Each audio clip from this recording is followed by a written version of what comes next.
Hello and welcome back. This is Nikhil, and if you're watching this video, it means that you've gone through the first module, which was about getting started with making music in Ableton Live.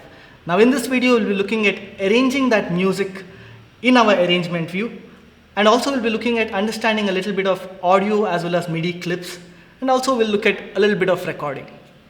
So let's get started.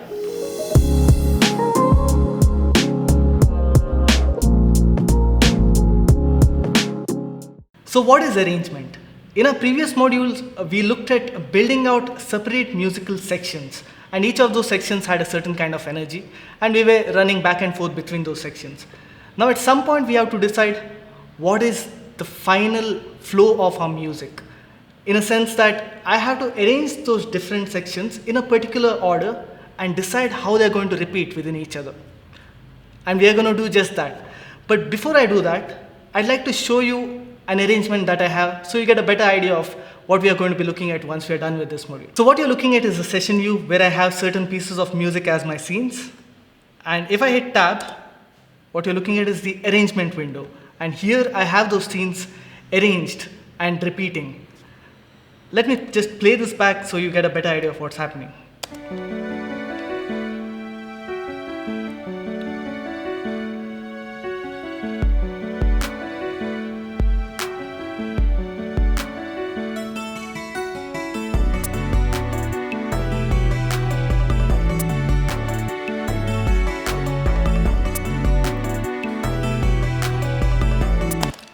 So as you can hear, in my arrangement view, I have all of those sections that I made in the session view, but here they're sort of set in stone, in a sense that they are arranged in a particular order, and each of those sections are repeating for a certain interval. Now, I'm going to open my previous project which I had on in the previous session, and we'll look at building arrangement from scratch. And now we are looking at the same session we had on during the last class. Let me just play all of these scenes back and show you what we have. And while I do so, just notice the number of times I repeat each of these sections, and also remember that I'm going to repeat each of these musical sections to sort of define my order of playing these sections.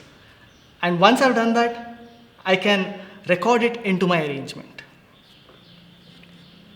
1, 2, 3, 4. 1, 2, 3, 4. 1, 2, 3, 4. 1, 2, 3, 4.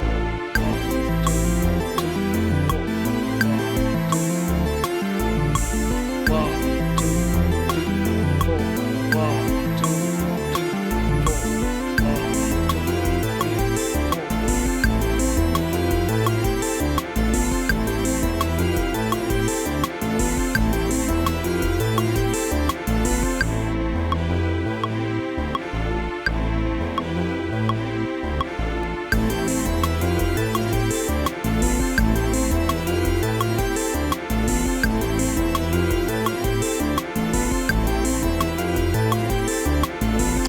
Alright, so now that I've worked out the order in which I'm going to proceed into my arrangement, all I have to do is record it. So to begin recording, there are a few steps that we have to keep in mind. Firstly, let me hit tab and go to my arrangement view and place the cursor point from where I want the recording to begin. Secondly, I'm going to simply play and pause my first scene so that all the clips in that scene have this green play button, which means that the clips are armed for playback. And thirdly, I'm going to hit the master arrangement button, which is going to record whatever is playing in the session view onto the arrangement view.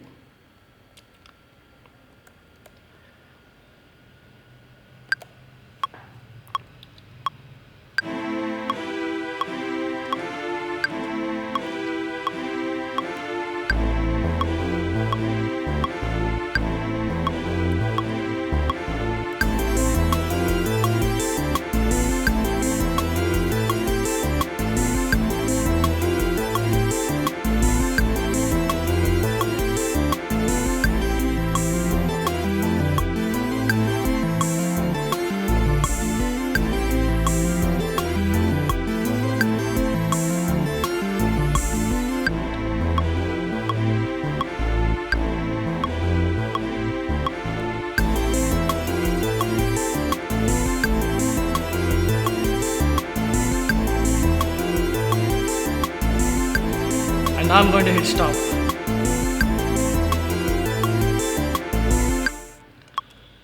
Alright, there we have a session which was in the session view.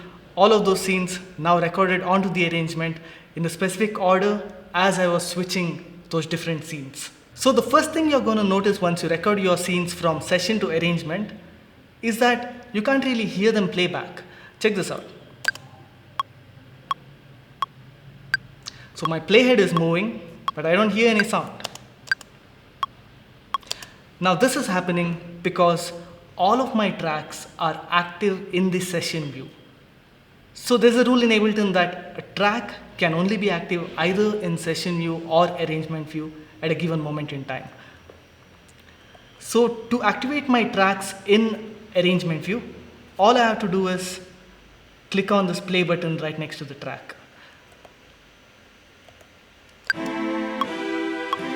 So as you can see, the color of my harmony track has suddenly brightened up as it is in the session view, whereas all my other tracks are grayed out.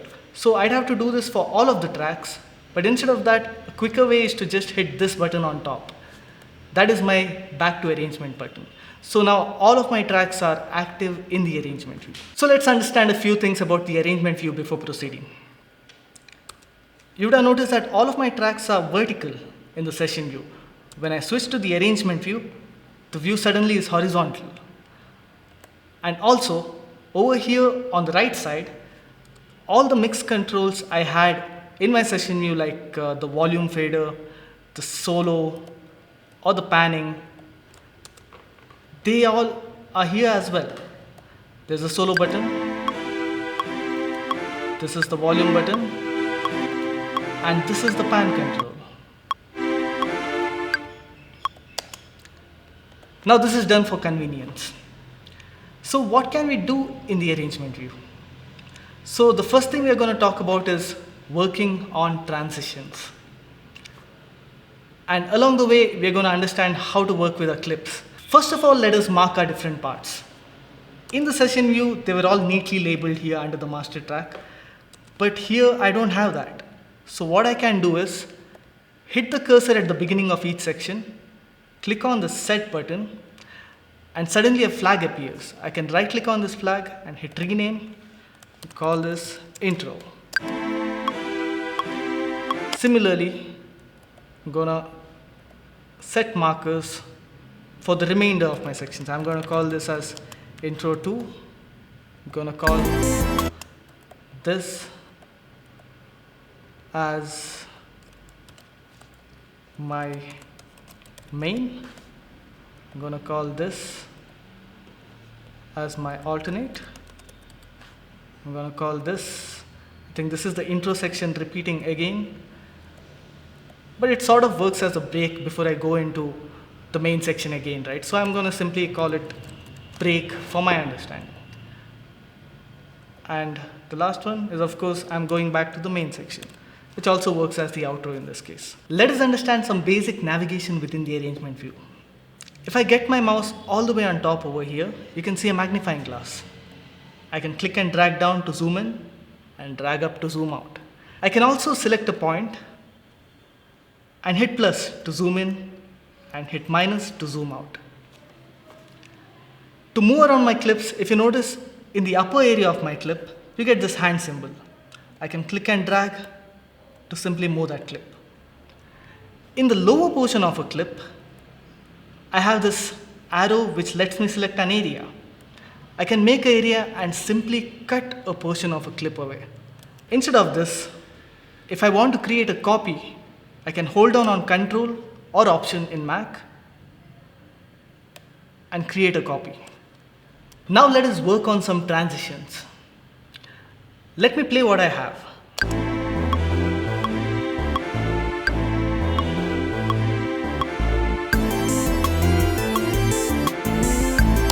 So as you can see, I'm going from my intro section to the main section, and the energy just ramps up immediately.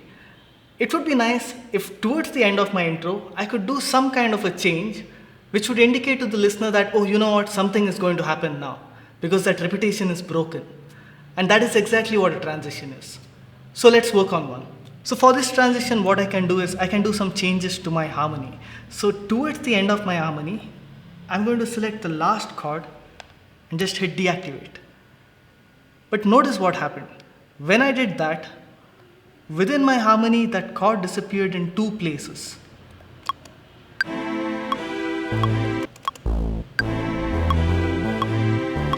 Now this is happening because the original length of my clip is just 1 bar. And in my arrangement, that would be this much. But since we recorded this clip from session to arrangement and I held it for 2 bars, the length has come out to be 2 bars. And we can see that this clip is actually repeating just by looking at the clip. So if you notice in the center of the clip, you see the small mark. That mark basically means that it is the end point of where the clip is looping and starting off that loop back again. So an easy way to tackle this is by making a split. So I'm going to right click here and say split. So by doing a split, I have separated these two loops. And now I can have the last chord active within the first part and deactivated in the second part. So let's listen to that.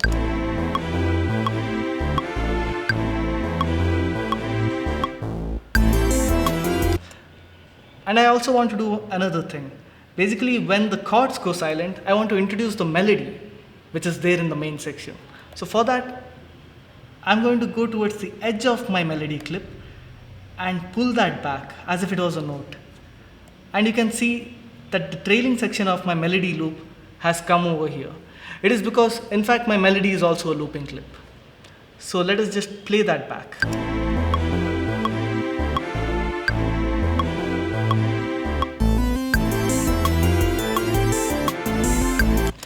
So that is an effective transition. The next thing what we want to do is introduce new sounds. So what I mean by that is I want to add a new track and I want to add more sounds into that track. And let's take it from there. So how do I create a new track? So just like in the session view, I can still use the same shortcut by hitting Ctrl Shift T, and that's Command Shift T for Mac, like we discussed in the last session. And I have my new track. I'm going to rename this as Melody 2. So let us look at adding a sound. So I come into my sounds category and here let us check the mallet sounds. So I'm going to go with this sound. I can simply drag and drop this onto the Melody 2. And you can see that sound has loaded onto the device view. Now, if I wanted, I could create a new clip by selecting the area for the duration of the clip and by hitting Ctrl Shift M, or that would be Command Shift M in Mac. But in this case, I don't want to do that. What I'm going to do is I'm going to copy my melody clip, right click here and paste it under Melody 2. And so that clip is basically duplicated. So what I'm doing is doubling on my melody with a different track to add some more character to that melody. So let us listen to that. Let me solo that. Let me try moving this melody onto the next octave. So I'm going to come inside this clip, hit Ctrl A, select all the clips and do Shift up arrow. Alright, let's go with that. So let me unsolo this and listen to it from a previous point.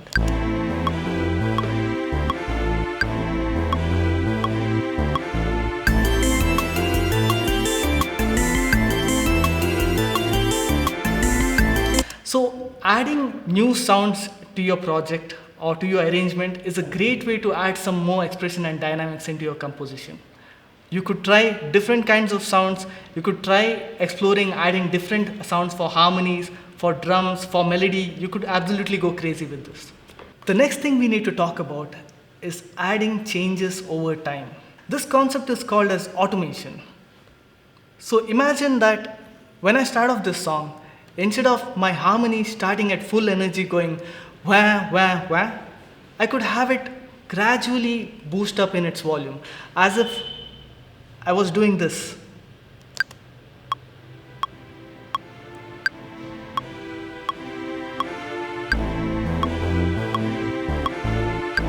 So there's a lot of nice character. This it sounds professional when we do things like this.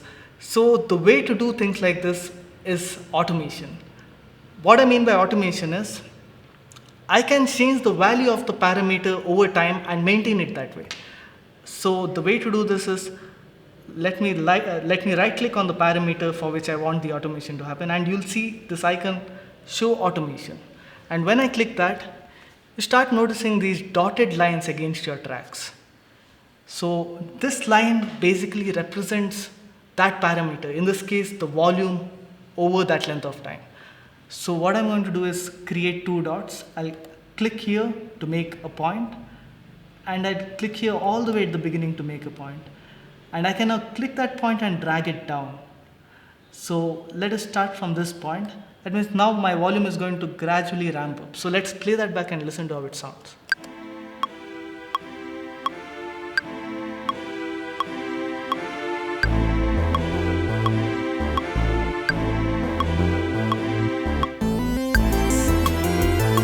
So that is automation for you.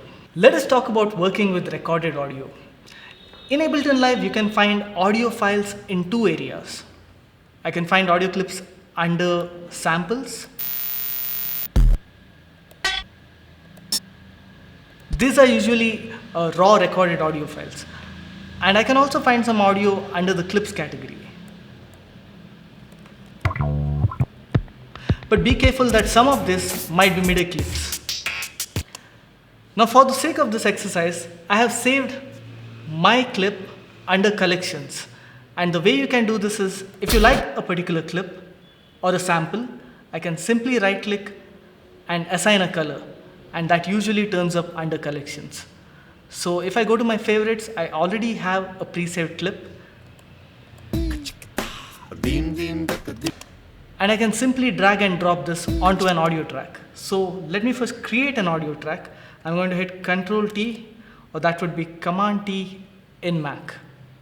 And I can select and drag this right over here. So let me drag this to an area where I don't have any music, because let's talk about it first and then look at how it fits into our music. When I play this back, you might immediately notice that originally it was faster. But when I play it within my project, it's a little slower. Now this is happening because the tempo in which that original sample was recorded was higher than my project tempo. And this leads to an interesting fact that Ableton in fact studies your audio recordings and tries to take a guess at how your tempo of the audio clip is, and then try to reassign it to work properly with your project tempo. And I can show this to you. So when I play this, I'll try slowing down the tempo and speeding it up, and listen to what happens.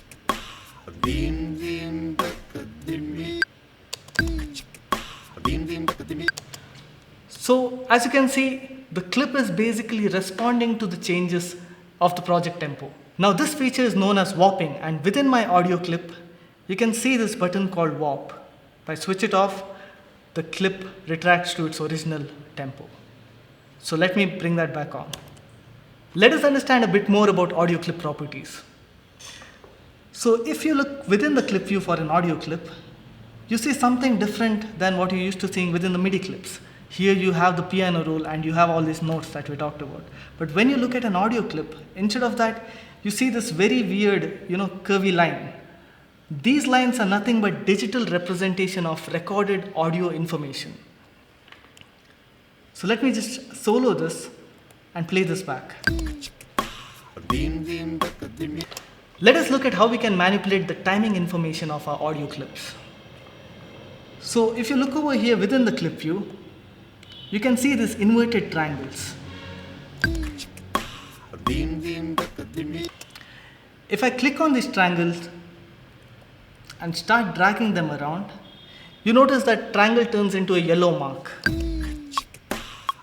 And it alters the timing of my clip. So these inverted triangles, they are called as transients. So transients represent sudden change in the audio signal waveform. And Ableton detects these transients and also allows its users to manipulate the position of these transients and thereby manipulating the timing of my clip. So a very easy way to do this is by anchoring one of my points by double clicking there so that it becomes something called as a warp marker. Now I can take one of the other points, start moving them around, and so this way I'm not altering all of the timing information. I'm anchoring a certain point on the beat and I'm altering the positions within that beat. So Ableton also lets you manipulate the pitch of your audio clips. So if you look towards the left side, you see this knob with 0 semitones. Now semitones is a word which we are familiar with. If I start increasing my value,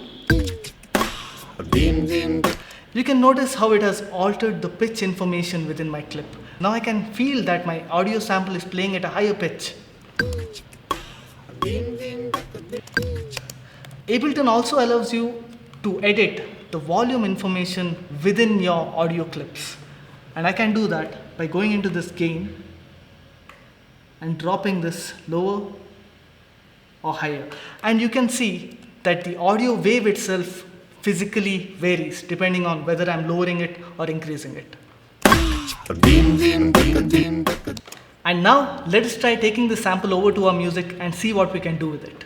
So I'm gonna take the first half of the sample, copy it, and come to my break section where, it starts over here. I'm gonna paste this over to my break section. And I'm gonna duplicate it 4 times. And let us play that back. Okay, immediately it feels like the bass part is sort of obstructing that sample from being heard. So I'm going to deactivate it and let's play that back again.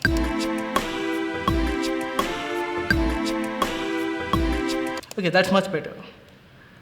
Another interesting thing that we can do within the arrangement view itself is I can split the sample at its borders, and instead of simply dragging it, I can hold down on shift while dragging, and that stretches out the clip as if I did it within the clip view.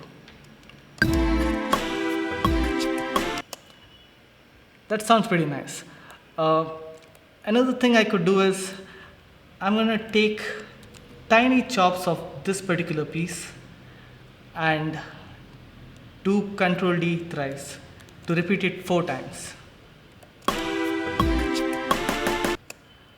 Alright, and one more function I'd like to show you is I can select a portion of the sample and I can reverse it with a shortcut R. So what I'm going to do is I'm going to duplicate this in the second half and I'm going to reverse the second half by hitting down on R. So you can see the waveform has reversed, and let us play the whole thing back.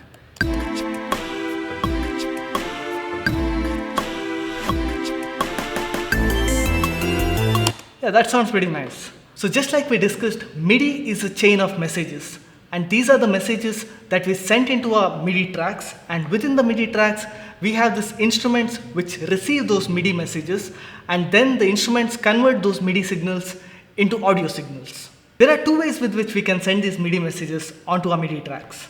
The first one is what we have already done all along, which is to create our MIDI clips and write in these notes, and sort of those notes are going to now instruct the instruments what to do. Now the second method is to use a MIDI controller, something like this. A MIDI controller is a physical hardware device which sends not sounds. I know they look like keyboards and you can play like notes, but these are not sending sounds, these are rather sending computer binary messages. So when I play on these notes, specific MIDI messages or MIDI commands travel through these USB cables and then instruct the software or the tracks within the software what to do. Let's understand how to set up a controller. So I have this MIDI controller connected to my computer using a USB cable. Now when I play a note or do any kind of expression on this, certain MIDI messages or commands travel through the cable and go into my software. Now within the software, to receive these messages, I have to make sure that in my preferences, which I can open by hitting Control, or Command Comma for Mac.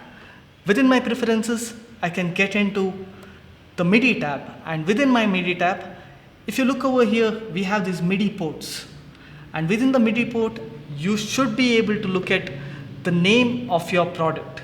In this case, I'm using a launch key 25. So as you can see here, within the in and out section, I have launch key MIDI. So the easiest way to get your signal in is to make sure that all of these track buttons are enabled. And now let us look at how to get this MIDI commands onto our tracks. So notice that when I play my keys, I don't hear any sounds. But you can see in the top right corner, there is some activity. So to make sure that the signal is getting into one of these tracks, all I have to do is decide what track I want to record on and then hit on this record arm button. Now when I do that, this track is ready to receive the MIDI information that I'm sending it. So now when I hit a note, now before we start recording, let's understand some basic MIDI messages. When I press a key, a note on message is sent out indicating which is that pitch I've triggered. Also, depending on how hard I strike my keys, another message called as the velocity is sent out, and this velocity is generally a value between 0 to 127. When I let go of my key, a note of message is sent out indicating that the user has let go or released that key. Also, another interesting message to understand is the pitch bend message. So when I'm sending out a signal, I can use the pitch bend wheel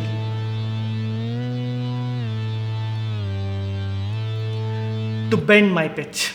And now let us move on to record some MIDI. So what I'm going to do is, I'm going to come over to my arrangement view and record some melody onto the Melody 2 track. So for this, let me switch the record arm to the Melody 2 track. And over here, let me first understand or try and figure out what I want to play. So the best way to do this is select the area and hit Control L, that is Command L for Mac. What this does is create a bracket and switches on the looping function. So when I play this back,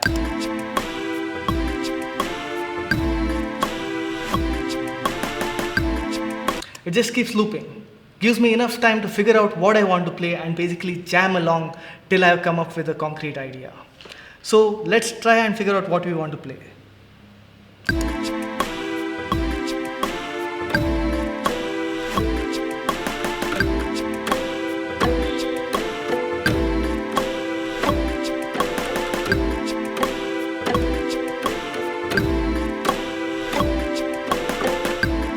Now I have figured out what I want to play, so the next thing is to record what I want.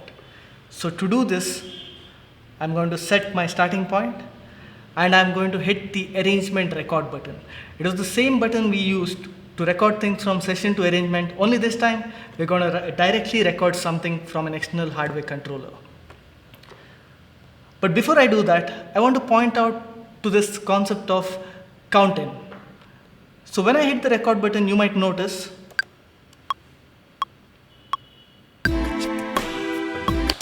it waited for like 4 clicks.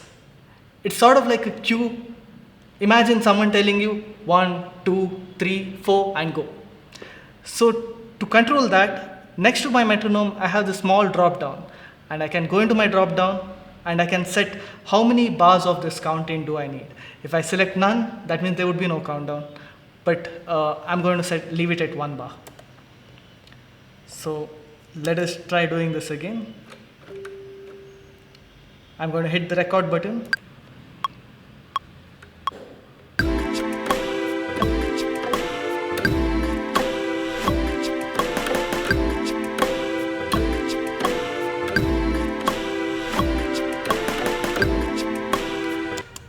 So you could notice that the moment I hit the second pass of recording, it actually erased the first pass. And even the beginning of the third pass has erased the second pass. So it's not actually erased. So with Ableton Live 11, there is really nice feature which lets you show the different takes of your recording. So I can access that by right clicking over here and saying show take lanes. So as you can see, each of my individual takes are intact, and I can easily alter my actual take by selecting different areas within my individual takes. So what I'm going to do is, for now, I'm going to select the first take and hit enter, and that has become the active take. Let's just listen to that.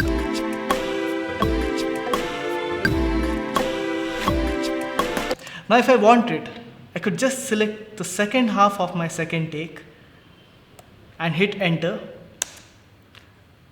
and that would become the second half of my actual considered take.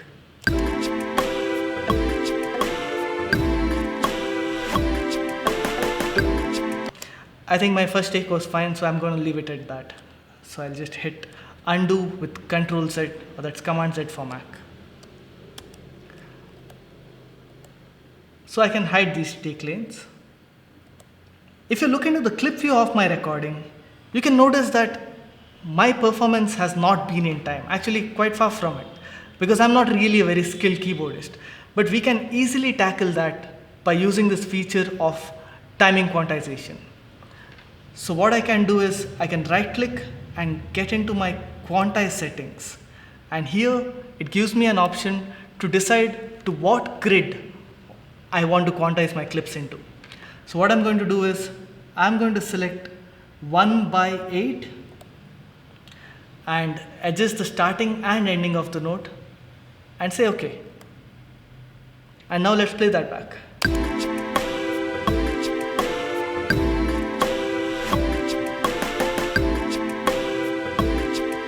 So as you can hear, now my performance is flawless.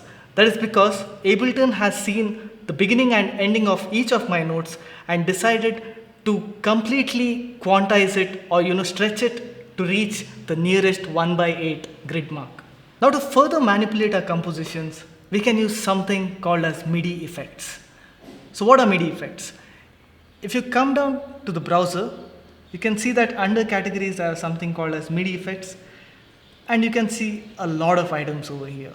So what are these things? After you have put down your note within the clip or through your keyboard, and before it reaches the instrument which triggers the sound, in that gap I can put these things called as MIDI effects to manipulate my incoming MIDI signals. So what I'm going to do is, I'm going to take the example of arpeggiator to show you what happens with one of these MIDI effects. So the way I can do this is simply take arpeggiator just like how I took any other object, drag and drop it onto my MIDI track. So I'm going to drop it to this Melody 2 track. And if you can notice, the arpeggiator has loaded itself before the instrument. This is my instrument device, the Bellophone, for this Melody 2 track. And the arpeggiator is just before it. And let me just solo this for you. And let's listen to that.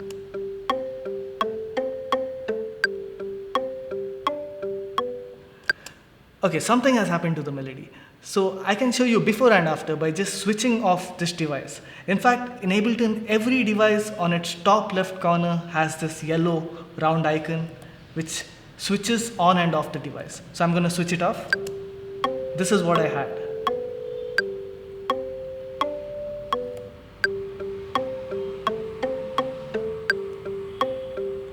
Okay, so what's going on with the arpeggiator? Let me switch off the arpeggiator and play a chord. Now you're hearing these three notes. Just like any other regular chord, I have three notes happening at the same time. But the moment I switch on the arpeggiator, see what happens.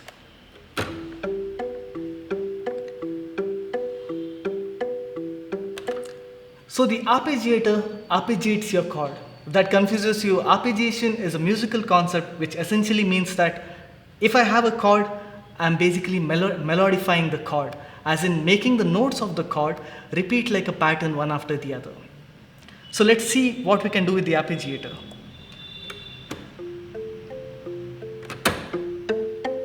I just struck it harder because the velocity was low and that affected the volume of the sound. So when I increase the rate of the arpeggiator, I'm just going to click it and use my arrow keys. You can hear the notes repeat at a faster rate. Now at a slower rate. I can also use this hold function to play the chords once and let go. And what this essentially does is disables the note off command. So the arpeggiator has not, or the instrument has not felt me releasing the note.